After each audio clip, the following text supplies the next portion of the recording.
Hi, I'm Sarah from The Upcoming. Such a pleasure to be able to speak to you today. Thanks so much for your time. Thank you. Maybe you can set the scene for us. Going back 64 years from the setting of the original trilogy of the Hunger Games, where do we find our characters?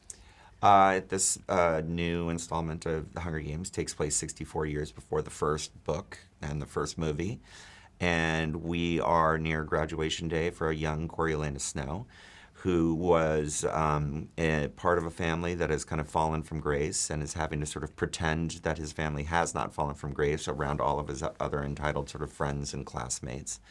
And he's desperate to win a prize so that he can support his family and put food on the table for his family.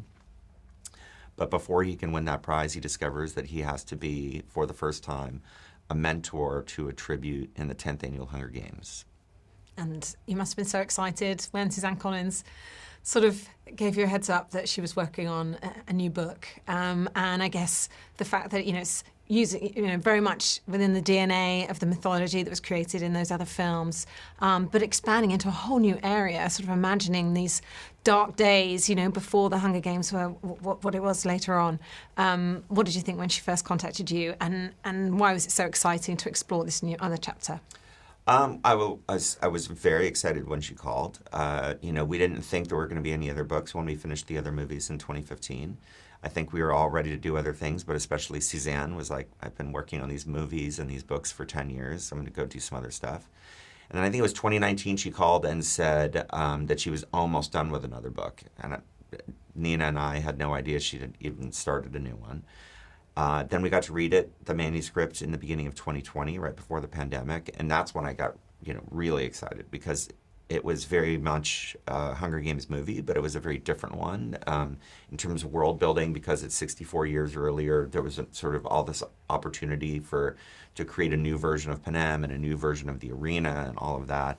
But also a very different kind of a character story. Instead of a survival story, right, what you have is sort of a young man's descent into darkness.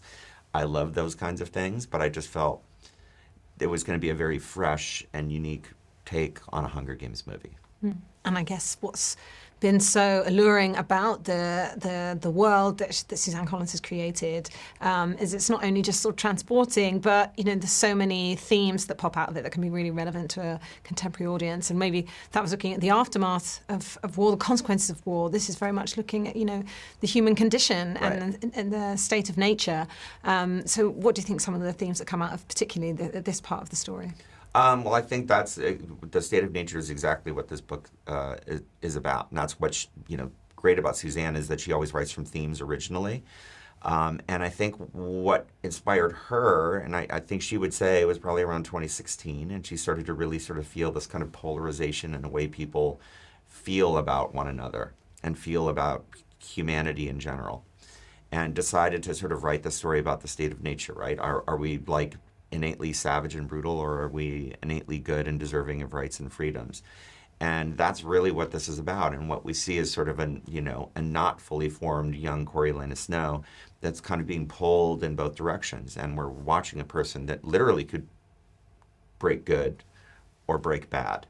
If we, of course, know what happens and where he ends up, but it's the fun of watching him descend into that darkness. And you've got such an incredible cast across the board, but right in the centre of it, Tom Blythe and Rachel Zelgar. And I think just they pick up on all these nuances that you're just saying. There's this constant push-pull within them, between them. There's no clear-cut sort of villain and hero at any point. And I think they really bring out that subtlety.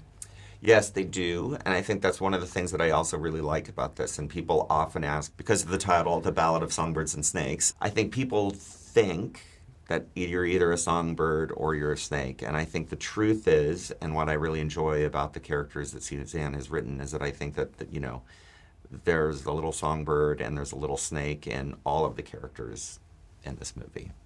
I'm out of time, but thank you so much for sharing all that with me. Thank you. Can't wait for everyone else to see The Ballad of Songbirds and Snakes. Thanks a lot. Thank you.